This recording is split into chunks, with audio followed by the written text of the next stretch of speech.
This is the Law 401 podcast, legal issues decoded for you, brought to you by Roger Williams University School of Law.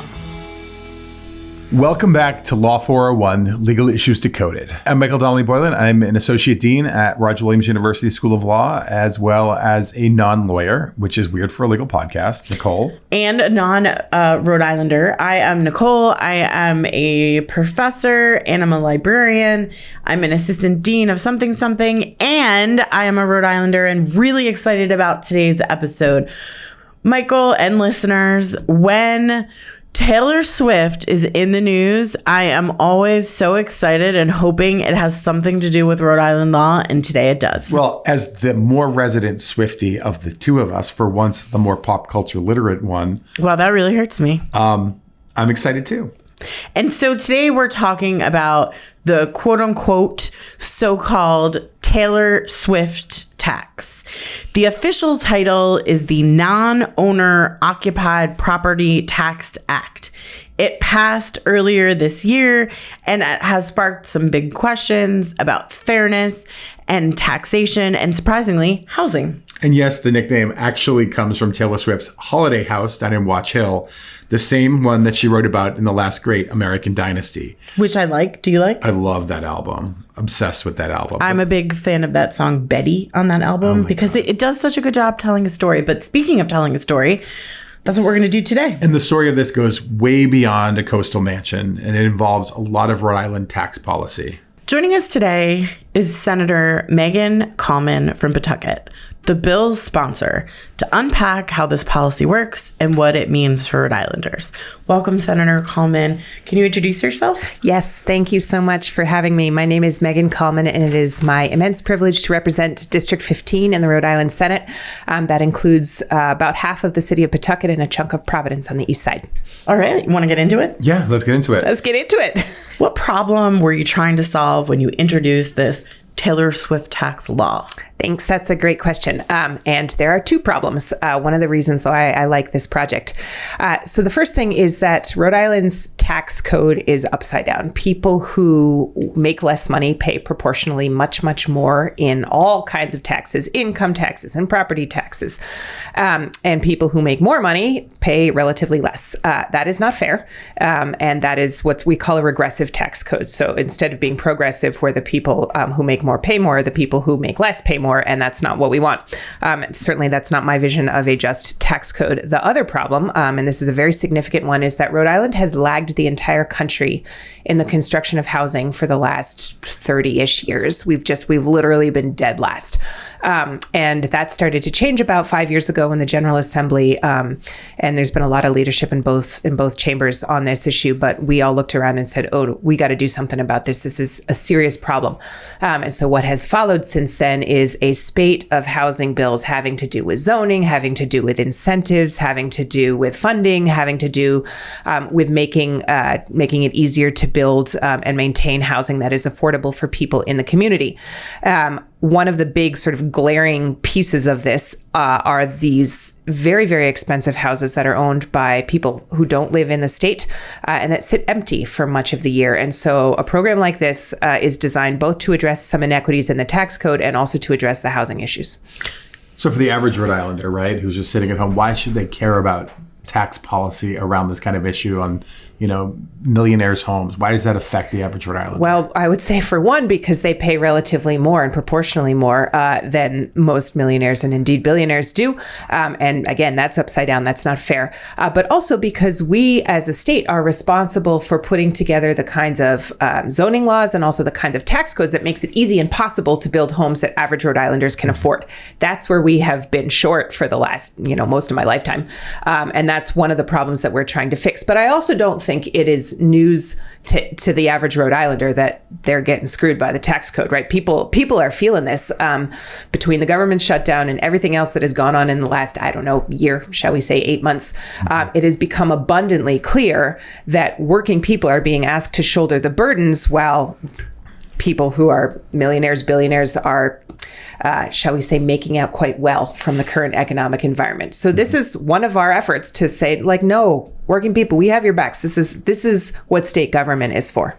So it was interesting just this week, well, as we're recording this, just last week, was the rollout of the Housing Works 2025 housing fact book. Remember, we had Brenda on and she brought a copy of it. So the new one came out, and and so I was at the event listening to all these people who are really knowledgeable about this speak, and you can flip through the book and it shows you how many units have been built or added in each town. And I was shocked to see the number of towns where that number is less than 5.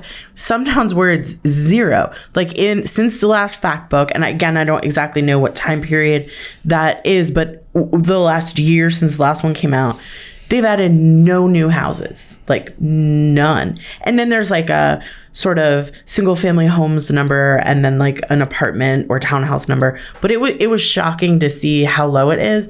And I mean, it's not shocking to Rhode Islanders, like you said, who understand that the taxes are going up, your rent is going up.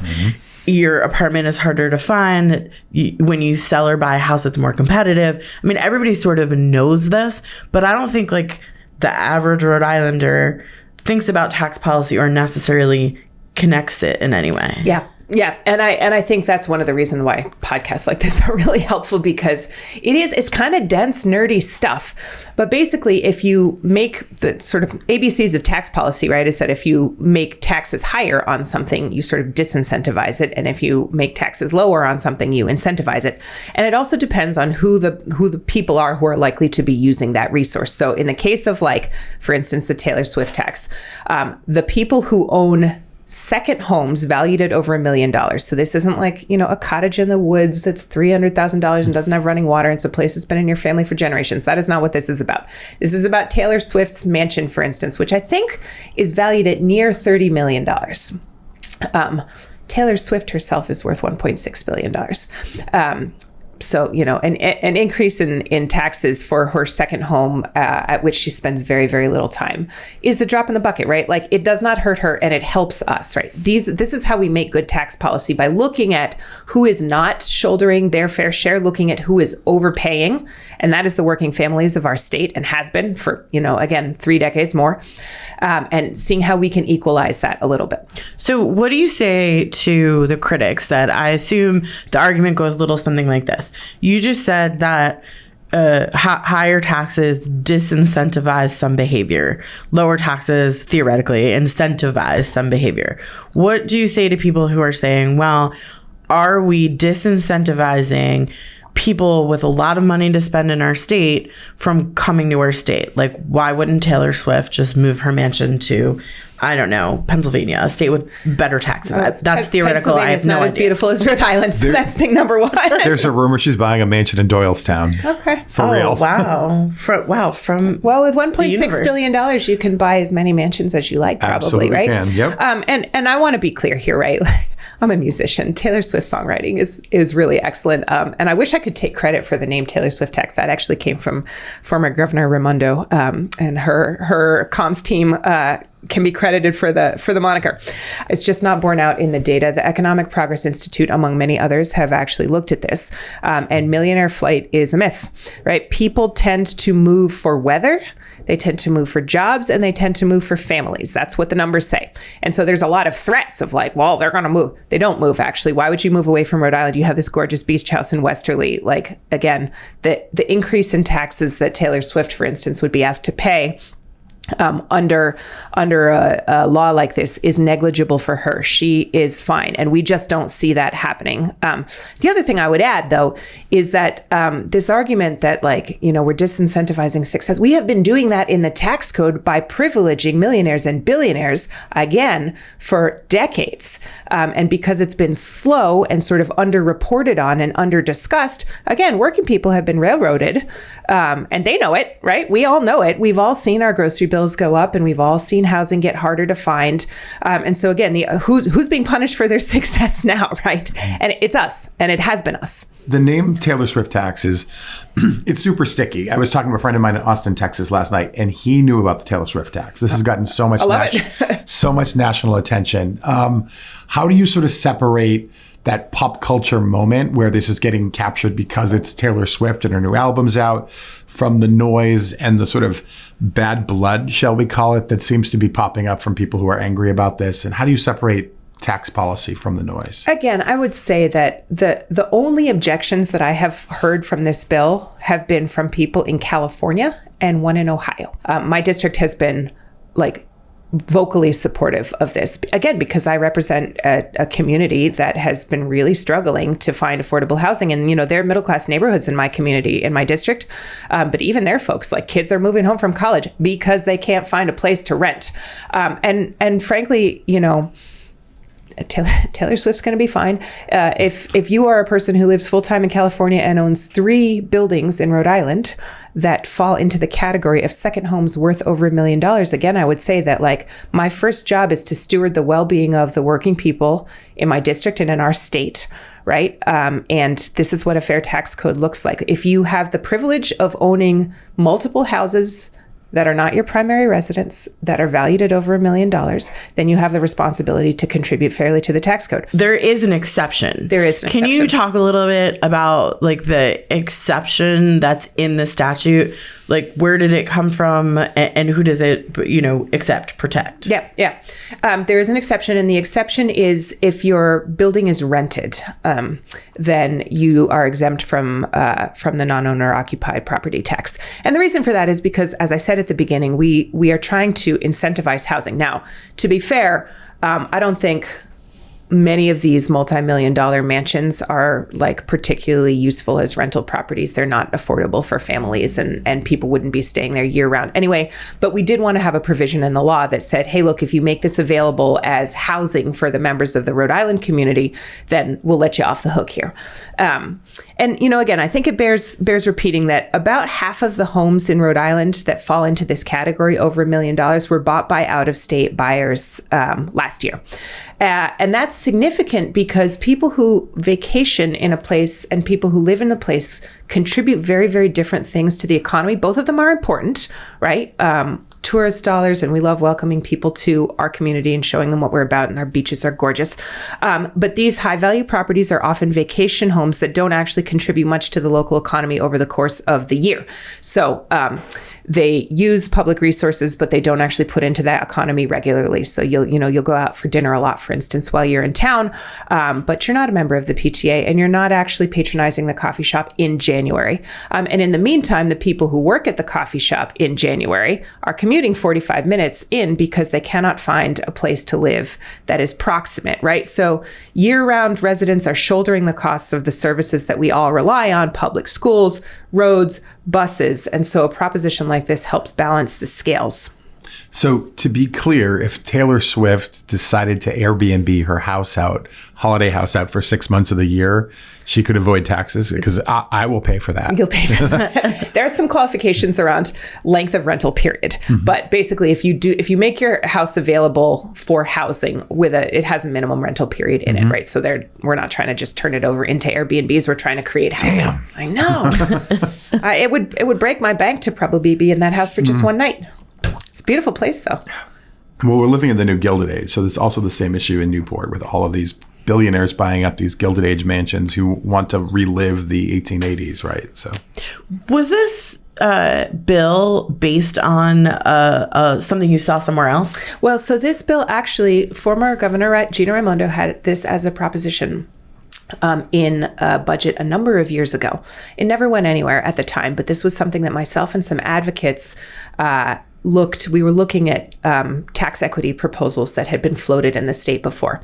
And there are a few of them, but this one seemed like the one that was most clearly doing the thing that we wanted it to do, right? Which was incentivizing a fair tax code, trying to make it less upside down and more right side up, and again, supporting the working people who do the business of running the state, as well as addressing housing, because the funds from the Taylor Swift tax go directly into creating affordable housing.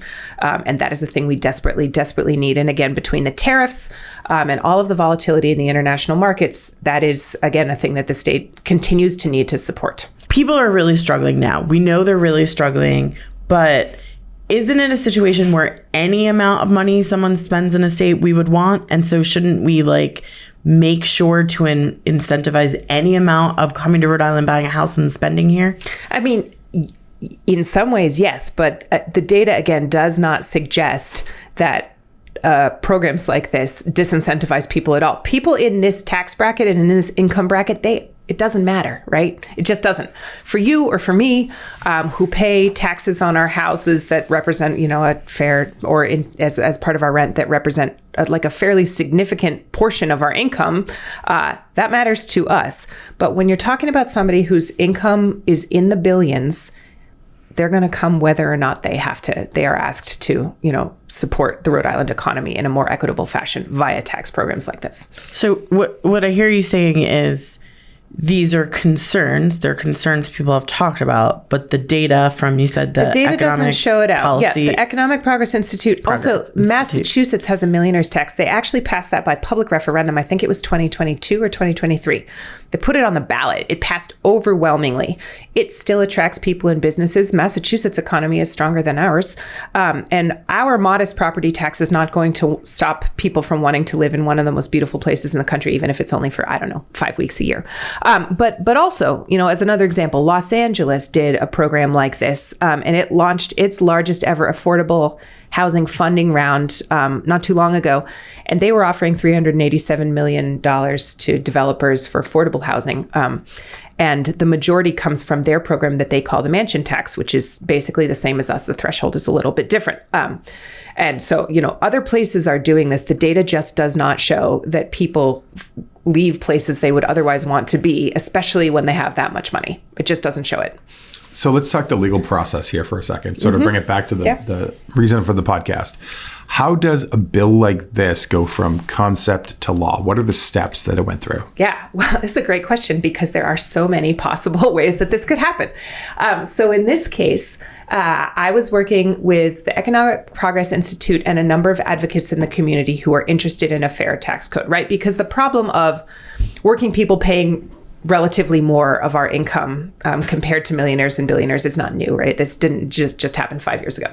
But anyway, as I said, we were looking through proposals that had been floated, trying to figure out which would make sense in a state like Rhode Island and as a place with a lot of, beach homes, many of which fell into this category.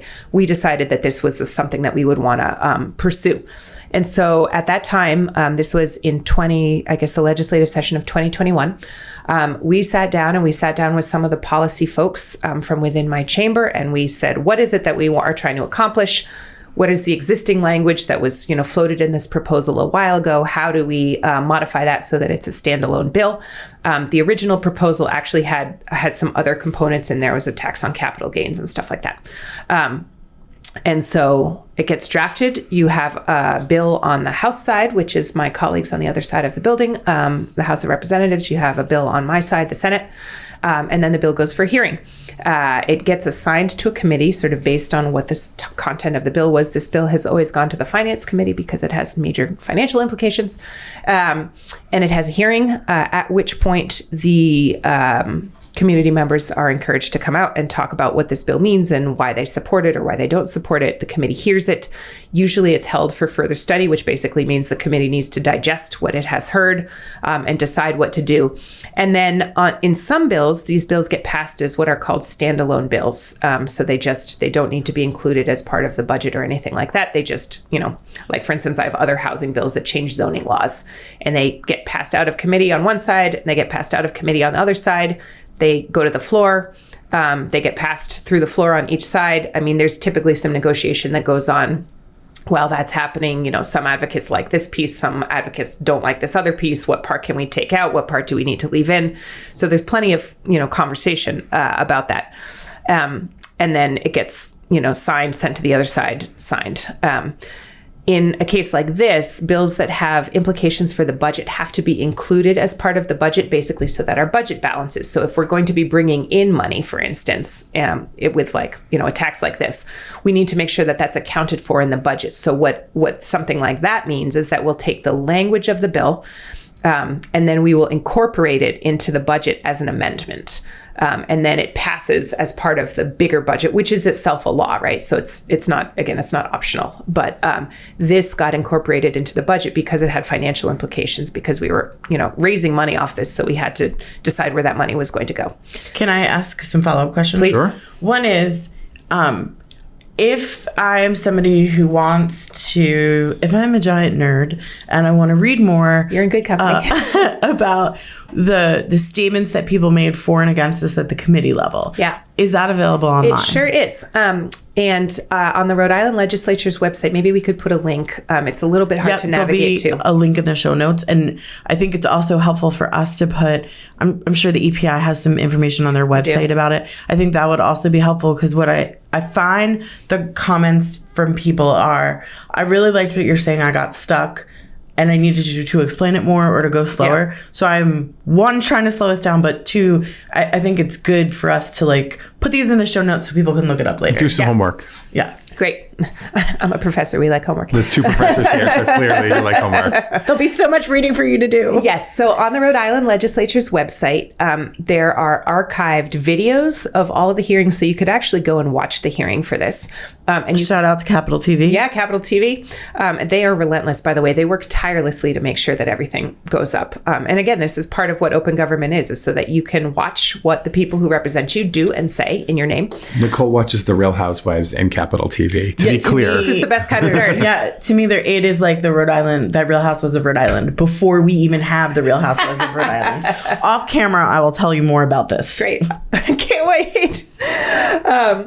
But anyway, you can watch this, and you can also see filed, like it's uploaded online, the public comment. So you'll see letters from the supporters of this. And in this particular case, it had a lot of support. I mean, again, there are a lot of organizations throughout the state that are working with very, very limited budgets in light of what has been happening, and in light, again, of a tax code that has persistently let the ultra wealthy off the hook, while it has persistently been hanging working people out to dry. And, people know that, right? So it's not just economic policy folks that came out to testify in support of this, right? There are, there's a whole coalition of people who are working on tax equity in the state, and it's because it matters for all of us, right? RIPTA just had a bunch of really, really aggressive funding cuts because we failed to fund them, because we have not raised revenue sufficiently to support our basic public infrastructure, like the buses, right? So there are all kinds of groups and communities and organizations that are supportive of this. There's a proposal that my colleague, Senator Murray, has on a millionaire's tax. But there's a whole sort of suite of tax equity proposals floating around, because this is how we raise the money to do the things that Rhode Islanders need. Get you back and forth to work on RIPTA. Build the housing that we need, that people can actually afford, right? Pay for school infrastructure upgrades, pay for students' lunch, right? Support public health, we're facing a massive primary care shortage, which I think people are familiar with. If you've tried to go to the doctor recently, I have, and it's hard. All of these things require money. Rest in peace, Anchor. Yeah, rest in peace, Anchor, for serious. All of these things require money, and it is part of our job as organs of state government to raise money in an equitable fashion that helps our community thrive.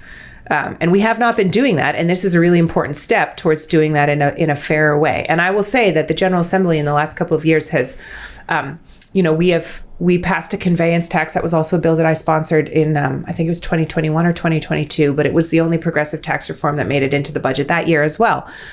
Because when you look at where millionaires and billionaires kind of get off scot-free, right? Some of it is in their income taxes, but some of it is that they just own stuff that regular people can't own, right? Like second homes worth millions of dollars, right? So we have to, it's not just their income, it's the other things that sort of they live with, buy, sell, circulate, that we have to look into those places for tax equity opportunities as well. Looking ahead, what metrics will you use to judge whether this has been effective or not? Yeah, great. I think there are two metrics that we'll be using. One is how much revenue is actually garnered from this. And the Division of Taxation is going to be gathering data on this because it hasn't started yet. We don't actually know. Always when you start a program like this, one of the things you're trying to do is see how well it works. So gathering data on the revenue generated and then on where that revenue ultimately winds up. It is all dedicated to affordable housing. And so that will go into the community in supports for developing and maintaining housing that working community members can afford. So Rhode Island is not the only state that's rethinking taxes and trying to address inequality, but we really have been at the forefront on this issue. Do you see this as part of a national trend? Yes, I do. And I'll tell you why. One is that there's a big national trend of working people being really disaffected by billionaires grabbing the government, right? And grabbing all of the means of production and grabbing all the money and all the opportunities and all the buildings, right? There's this awful phenomenon that's going on in Boston where investors buy buildings that have housing in them. They keep them empty. They sit on them, right? Yes, they do. To drive the surrounding rental prices up, right? That is predatory. And people are sick of it. It's nonsense. It's BS. And they shouldn't be allowed to do it, right? And so there is a lot of disaffection with that, and people are really, really upset. And so there is I think, broader movement to look at tax policy. I mean, I would argue that is part of what has landed us here in this particular political moment with the federal administration as well.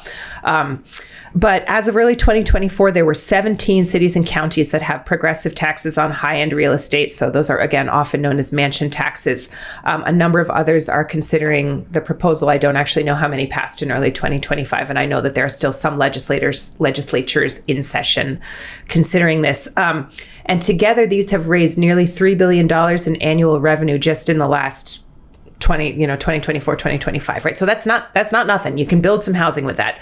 And it's helping communities make progress on really local and really critical issues. So housing, education, infrastructure is a huge one, public transit.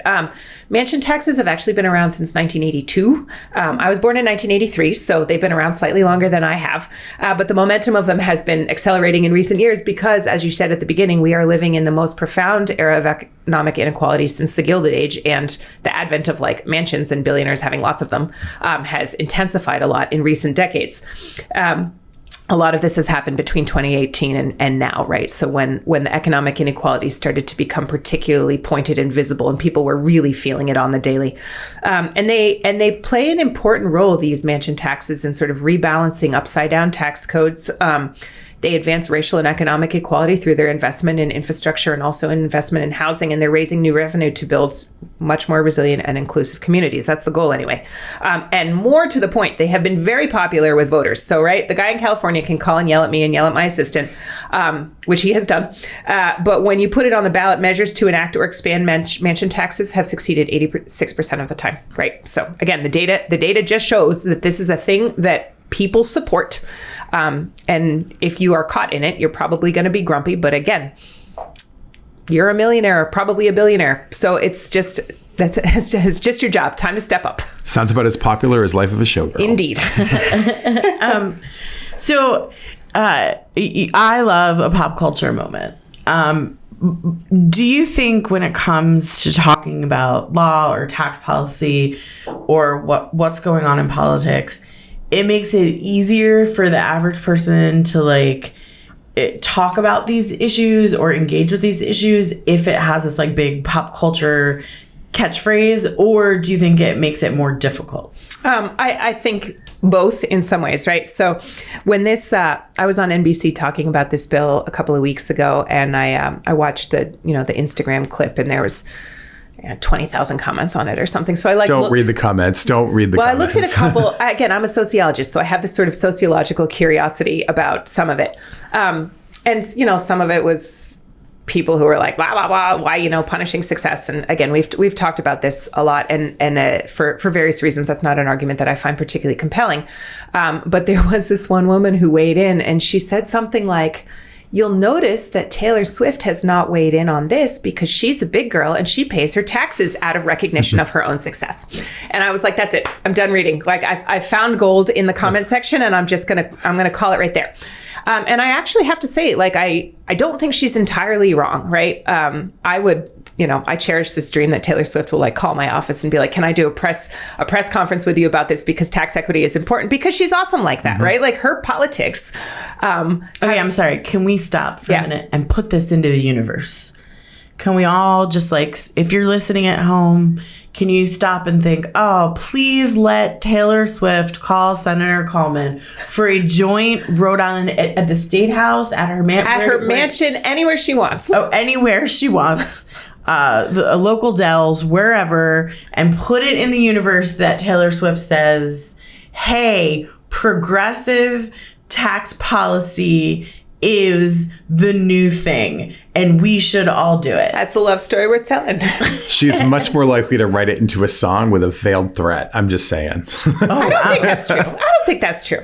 I like this, putting it into the universe. I'm serious. This is how it happens. Like, maybe someone from Taylor Swift's fan club or Taylor Swift's dad hears this and is like, wow, this would be a great idea for Taylor Swift to put her weight behind progressive tax policy. Taylor Swift has a history of putting her weight behind good, socially constructive things. That's actually my point, right? Is that she is an articulate advocate for sexual safety, for good politics generally, right? Like she is an admirable person who has met with a great deal of success due to her skills. And again, I'm not going to put words in anybody else's mouth, but I do actually think that her approach to broad issues of equity is really commendable. And if you were to name this project after somebody who is perhaps like more objectionable but less well known, I think it would have created less of a conversation. So as you say, it is a double-edged sword.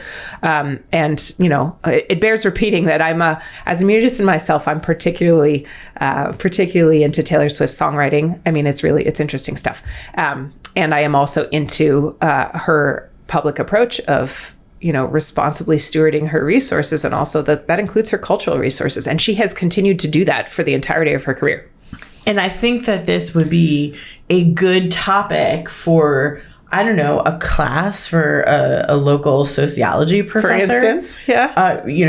Taylor Swift and values, Taylor Swift and American values, Taylor Swift and, I don't know, I mean, I'm just spitballing. Maybe a local sociology professor could do a better job at naming it. Are you assigning work? One of the differences between the first Gilded Age and this Gilded Age, though, is that very wealthy people were investing in public infrastructure in a way that they are not now, right? You look at people who built train stations and libraries and endowed wings of universities. And that is a difference, right? There was there was profound inequality. And also there was a sort of like, how can we outshine each other in like investing in public infrastructure and public resources? We are not seeing that to the same degree. And I actually think that, again, Taylor Swift's advocacy for policies that promote gender equity, justice, generally speaking, put her a little bit more in that category, right, of advocates for the public good. So our whole mission with this podcast is public legal education, like helping the public understand how legal issues that are in the news affect their day-to-day lives. Yeah. What would the lesson be for our listeners about how this all unfolded? Yeah, that's a great question. I think part of the lesson is that how we set up our tax codes has major, major implications for what we are able to do in support of working people. And if I could be permitted to give you a different example, just as a way to illustrate. So until a couple of years ago, Rhode Island used to tax menstrual products as luxury items. And as anyone who's ever had a period can tell you, they're not particularly luxurious experiences.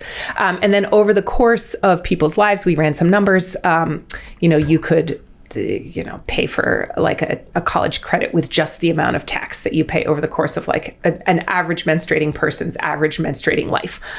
So that is one of those things. It's called, they called it a pink tax, right? Typically, it affects women more than men, and we already make less money than men do on average. And so this is like one of these inequities that's sort of quietly baked into the tax code, while something like, I think it's like circus tickets and hockey protective gear are not, they're considered necessities and they weren't taxed as luxuries. These are some of those like weird vagaries of the tax code. The tax code is very complicated and it was not, again, it was developed by a particular set of people and we've been sort of messing around with it and trying to tweak it for several hundred years now. But you wind up in situations like this where menstrual products are taxed as luxuries when you don't have, for instance, enough women who are making laws. And so we were able to remove that. It was called the tampon tax. And this happened, I'm trying to remember, 2016, 2017, maybe somewhere in there. And so this is an example, again, of like how the tax code affects people in ways that we don't know. Because you buy a box of tampons and you just pay it and you pay the tax and you take them home. But baked into that tax is a whole series of sort of social ideas, right? Who should be paying a luxury tax for an object that you're going to need probably once a month for probably 30 years of your life, like whatever. And so this is the tax code includes a whole lot of incentives that like very quietly direct our behavior and that very quietly create more or less equity. And it's really important to understand. It's also really complex. It's hard to understand, which is why podcasts like this are really useful. I also do want to pitch the Economic Progress Institute because they have a lot of resources that help make this stuff like less nerdy and more comprehensible. Wayona is a proud alumni and she has been on the podcast and likely will come back again. We also support them. Big fans. Yeah, it's great. And again, I teach economic sociology, so I can like get kind of nerdy about this stuff. But I actually don't think of it as questions of money. I think it is questions of values dressed up as questions of money, right? That's what a budget is. A budget is it's a statement of our values based on how we choose to prioritize our money and how we choose to prioritize our incentives. And that is the thing that I think people getting involved can be a very, very empowering way to understand how our values are sort of articulated or expressed through a budget. I like that framing. And I think that that's actually more powerful than a conversation about the Taylor Swift tax or whatever it's called. Because I don't think it is easy to understand why raising a tax can make things more equitable. Yeah. It seems like it's raising the amount of money somebody has to pay. How could that be fair? But I think what you're saying is every one of the tax laws and every time you pay a tax, there has been a statement of fairness in one direction or another. And what this is trying to do is rebalance this fairness. So it's not attempting to like have people pay more money. It's really attempting to rebalance something where the balance might slightly be out of whack, or in your words, I think you would say largely out of whack and for a long time. But I think like we don't all have to agree on how out of whack, but that this is an attempt to rebalance. Yes, that's a really nice way of putting it, right? And again, every tax and every tax break is a statement of values. And so when we are giving tax breaks to, 38 studios, but not to people who are, trying to put their kids through school, then that tells us something about what we are choosing to value and what we are not choosing to value, right? And so how we invest in people and how we manage our resources, all of us in our household budgets, right? We say, this is X thing is a priority, so I'm going to put money towards that. And one of the things that we are saying with a program like this is people are a priority, right? Affordable housing is a priority. And where do we have some fat in the budget, right? And the answer is, again, we have a number of many buildings that are owned by out-of-state folks who do not contribute to the local economy and whose income category, they're in a tax bracket where this will not hurt them, right? We are trying to help everybody thrive. This is one way to do that. Senator Kallman, thank you so much for coming on the podcast today. This has been a very, very good conversation. But Nicole and I do have a tradition here, which is to always end on a fun question. And Nicole, do you want to ask our fun question today? Sure. I mean, I don't think this fun question is going to be a surprise to anybody, but we want to interrogate you a bit about Taylor Swift. What is your favorite Taylor Swift song? And there are no wrong answers. Shake It Off. What about A classic. A classic. So as a librarian, my favorite song has got to be Cardigan, right? Mm-hmm. But as an average listener, I like 22 because I feel like it's like just like a pop banger. Like I like a good pop song. Like I if it makes me like shake my head and like want to dance while I'm sitting in bridge traffic, that to me makes it shine. So 22 for me. Well, I'm currently obsessed with Opalite, but I would say my favorite is The Bridge in Cruel Summer, which I think is absolutely brilliant. Oh, okay. Nice. That's great. We're all over the board, which is nice. Yeah, no, it's good. It's a songwriter again with a range of skills. Right. All right. So Senator Kallman, thank you for coming and joining us today and talking. I hope that you will come back again and talk a little bit more. I feel like this is really hard to get your mind around. Like if I don't spend much time thinking about tax policy, maybe Nor do you do. But I think it's hard to get your mind around. So maybe if you can come back another couple times and slow it down, we'll really make a difference in people understanding this. I would be delighted. All right. Thank you. Thank you for having me. Well, thank you everyone for listening in today. Please, please, please leave a like, comment, share on all the places where you get your podcasts. And if you'd like to email us a topic that you want to hear about, you can reach out to us at law401podcast@rwu.edu. Nicole. See you next Tuesday. Thanks for tuning in to Law 401, Legal Issues Decoded from Roger Williams University School of Law. We'd like to thank our guests on the show today. The Law 401 podcast wouldn't be possible without the generous funding from the Hassenfeld Family Foundation. We'd also like to thank executive producer from RWU Law, Helga Melgar, the RWU Marketing and Communications team, podcast social media manager, Ali Michelle Conti, and our production partner, Focus Forward Media. The opinions expressed on this podcast are those of the hosts and guests and do not necessarily reflect the views of Roger Williams University or our partners. For more Law 401 episodes and updates, follow us wherever you listen to your podcasts on YouTube or visit law.rwu.edu.